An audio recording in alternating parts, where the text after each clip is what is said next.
Kejadian pasal 30. Ayat 1, ketika dilihat Rahel, bahwa ia tidak melahirkan anak bagi Yakub, cemburulah ia kepada kakaknya itu, lalu berkata kepada Yakub, "Berikanlah kepadaku anak, kalau tidak, aku akan mati." Maka bangkitlah amarah Yakub terhadap Rahel dan ia berkata, "Akukah pengganti Allah, yang telah menghalangi engkau mengandung?" Kata Rahel, "Ini Bilha budakku perempuan, hampirilah dia, supaya ia melahirkan anak di pangkuanku, dan supaya oleh dia aku pun mempunyai keturunan." Maka diberikannya Bilha budaknya itu kepada Yakub menjadi istrinya, dan Yakub menghampiri budak itu. Bilha mengandung, lalu melahirkan seorang anak laki-laki bagi Yakub. Berkatalah Rahel, "Allah telah memberikan keadilan kepadaku, juga telah didengarkannya permohonanku, dan diberikannya kepadaku seorang anak laki-laki." Itulah sebabnya ia menamai anak itu Dan. Mengandung pulalah Bilha budak perempuan Rahel, lalu melahirkan anak laki-laki yang kedua bagi Yakub. Berkatalah Rahel, "Aku telah sangat hebat bergulat dengan kakakku, dan aku pun menang." Maka ia menamai anak itu Naftali. Ketika dilihat Lea bahwa ia tidak melahirkan lagi, diambilnyalah Zilpa budaknya perempuan, dan diberikannya kepada Yakub menjadi istrinya. Dan Zilpa budak perempuan Lea, melahirkan seorang anak laki-laki bagi Yakub. Berkatalah Lea, "Mujur telah datang." Maka ia menamai anak itu Gad. Dan Zilpa budak perempuan Lea, melahirkan anak laki-laki yang kedua bagi Yakub. Berkatalah Lea, "Aku ini berbahagia, tentulah perempuan-perempuan akan menyebutkan aku berbahagia." Maka ia menamai anak itu Asher. Ketika Ruben pada musim menuai gandum pergi berjalan-jalan, didapatinya di padang buah Dudaim, lalu dibawanya kepada Lea ibunya. Kata Rahel kepada Lea, "Berilah aku beberapa buah Dudaim yang didapat oleh anakmu itu." Jawab Lea kepadanya, "Apakah belum cukup bagimu mengambil suamiku? Sekarang pula mau mengambil lagi buah Dudaim anakku." Kata Rahel, "Kalau begitu biarlah ia tidur dengan engkau pada malam ini sebagai ganti buah Dudaim anakmu itu." Ketika Yakub pada waktu petang datang dari padang, pergilah Lea mendapatkannya, sambil berkata, "Engkau harus singgah kepadaku malam ini, sebab memang engkau telah kusewa dengan buah Dudaim anakku." Sebab itu tidurlah Yakub dengan Lea pada malam itu. Lalu Allah mendengarkan permohonan Lea, Lea mengandung dan melahirkan anak laki-laki yang kelima bagi Yakub. Lalu kata Lea, "Allah telah memberi upahku, karena aku telah memberi budakku perempuan kepada suamiku." Maka ia menamai anak itu Isakar. Kemudian Lea mengandung pula, dan melahirkan anak laki-laki yang keenam bagi Yakub. Berkatalah Lea, "Allah telah memberikan hadiah yang indah kepadaku.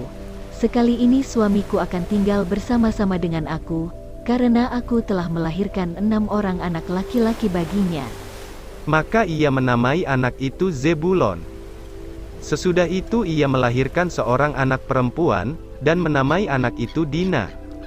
Lalu ingatlah Allah akan Rahel, Allah mendengarkan permohonannya serta membuka kandungannya.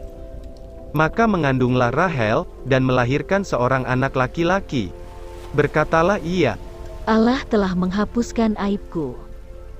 Maka ia menamai anak itu Yusuf, sambil berkata, "Mudah-mudahan Tuhan menambah seorang anak laki-laki lagi bagiku." Yakub memperoleh ternak. Ayat 25, setelah Rahel melahirkan Yusuf, berkatalah Yakub kepada Laban, "Izinkanlah aku pergi, supaya aku pulang ke tempat kelahiranku dan ke negeriku. Berikanlah istri-istriku dan anak-anakku, yang menjadi upahku selama aku bekerja padamu, supaya aku pulang. Sebab engkau tahu, betapa keras aku bekerja padamu." Tetapi Laban berkata kepadanya, "Sekiranya aku mendapat kasihmu, telah nyata kepadaku, bahwa Tuhan memberkati aku karena engkau. Lagi katanya, tentukanlah upahmu yang harus kubayar, maka aku akan memberikannya." Sahut Yakub kepadanya, "Engkau sendiri tahu, bagaimana aku bekerja padamu, dan bagaimana keadaan ternakmu dalam penjagaanku? Sebab harta milikmu tidak begitu banyak sebelum aku datang, tetapi sekarang telah berkembang dengan sangat, dan Tuhan telah memberkati engkau sejak aku berada di sini. Jadi, bilakah dapat aku bekerja untuk rumah tanggaku sendiri?" Kata Laban, "Apakah yang harus kuberikan kepadamu?" Jawab Yakub, "Tidak usah kau berikan apa-apa kepadaku, aku mau lagi menggembalakan kambing dombamu dan menjaganya, asal engkau mengizinkan hal ini kepadaku. Hari ini aku akan lewat dari tengah-tengah segala kambing dombamu, dan akan mengasingkan dari situ setiap binatang yang berbintik-bintik dan berbelang-belang. Segala domba yang hitam dan segala kambing yang berbelang-belang dan berbintik-bintik, itulah upahku. Dan kejujuranku akan terbukti di kemudian hari, apabila engkau datang memeriksa upahku, segala yang tidak berbintik-bintik atau berbelang-belang di antara kambing-kambing, dan yang tidak hitam di antara domba-domba, anggaplah itu tercuri olehku." Kemudian kata Laban, "Baik, jadilah seperti perkataanmu itu." Lalu diasingkannyalah pada hari itu kambing-kambing jantan yang bercoreng-coreng dan berbelang-belang, dan segala kambing yang berbintik-bintik dan berbelang-belang, segala yang ada warna putih pada badannya, serta segala yang hitam di antara domba-domba, dan diserahkannyalah semuanya itu kepada anak-anaknya untuk dijaga. Kemudian Laban menentukan jarak 3 hari perjalanan jauhnya antara dia dan Yakub, maka tetaplah Yakub menggembalakan kambing domba yang tinggal itu. Lalu Yakub mengambil dahan hijau dari pohon hawar, pohon badam dan pohon berangan, dikupasnyalah dahan-dahan itu sehingga berbelang-belang, sampai yang putihnya kelihatan. Ia meletakkan dahan-dahan yang dikupasnya itu dalam palungan, dalam tempat minum kemana kambing domba itu datang minum, sehingga tepat di depan kambing domba itu. Adapun kambing domba itu suka berkelamin pada waktu datang minum. Jika kambing domba itu berkelamin dekat dahan-dahan itu, maka anaknya bercoreng-coreng, berbintik-bintik dan berbelang-belang. Kemudian Yakub memisahkan domba-domba itu, dihadapkannya kepala-kepala kambing domba itu kepada yang bercoreng-coreng, dan kepada segala yang hitam di antara kambing domba Laban. Demikianlah ia beroleh kumpulan-kumpulan hewan baginya sendiri, dan tidak ditempatkannya pada kambing domba Laban. Dan setiap kali, apabila berkelamin kambing domba yang kuat, maka Yakub meletakkan dahan-dahan itu ke dalam palungan di depan mata kambing domba itu, supaya berkelamin dekat dahan-dahan itu.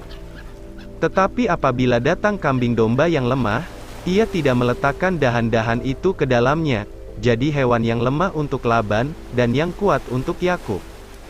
Maka sangatlah bertambah-tambah harta Yakub, dan ia mempunyai banyak kambing domba, budak perempuan dan laki-laki, unta dan keledai.